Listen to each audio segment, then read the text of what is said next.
Et cela n'est pas acceptable. Nous sommes venus témoigner de notre solidarité, de notre ferme solidarité à l'endroit du peuple frère de Palestine contre la politique impérialiste d'Israël, mais pour demander aussi fortement l'arrêt de l'escalade sioniste que nous avons notée ces derniers jours en Israël. C'est l'occasion aussi d'interpeller les Africains, d'interpeller les Sénégalais. À la veille de chaque mois de Ramadan, nous invitons nos frères et sœurs musulmans à faire attention aux dates qu'ils achètent. Parce qu'il y a des dates israéliennes. Il y a des dates qui sont cultivées dans des territoires colonisés, dans des territoires occupés. Et nous devons veiller aux dates et aux produits en général que nous consommons. Parce que consommer ces dates sionistes, consommer ces dates issues de l'occupation palestinienne par l'État israélien, c'est quelque part être complice, c'est quelque part soutenir l'occupation de la Palestine par Israël.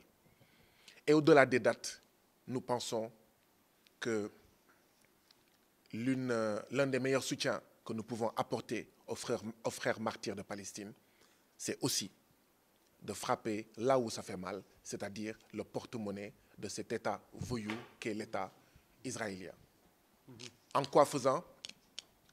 En veillant à ne pas consommer israélien. Et nous en profitons pour faire bien la différence entre le peuple frère d'Israël et l'État israélien. Parce que le peuple frère israélien est une chose, l'État israélien qui est utilisé pour martyriser, pour opprimer le peuple palestinien est une autre chose. Et nous dénonçons, nous attaquons, nous critiquons l'État impérialiste israélien. Nous voulons également attirer l'attention des Sénégalais sur la posture de l'État d'Israël ici au Sénégal. Depuis quelque temps, nous avons vu une offensive israélienne consistant à acheter des moutons, consistant à acheter des bœufs, consistant à faire du social pour essayer de corrompre la presse, pour essayer de corrompre des religieux sénégalais, pour essayer d'avoir à ses côtés, à leur côté, eux, sionistes, des Sénégalais, des religieux, des journalistes, qui soient leur porte-parole.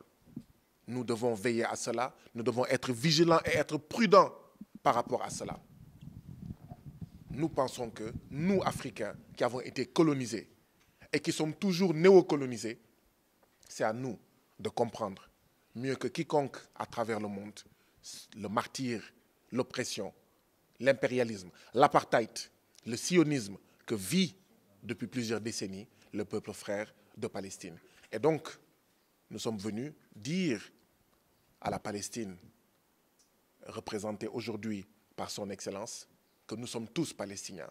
Nous sommes venus dire à la Palestine que nous n'accepterons pas le projet d'une Palestine sans Palestiniens. Nous sommes venus dire aujourd'hui à la Palestine que nous magnifions la résistance, parce que ce n'est pas du terrorisme. La résistance, ce n'est pas du banditisme. La résistance, la vaillante résistance du peuple frère palestinien. Palestine vivra, Palestine vaincra, et nous serons à leur côté jusqu'à la victoire.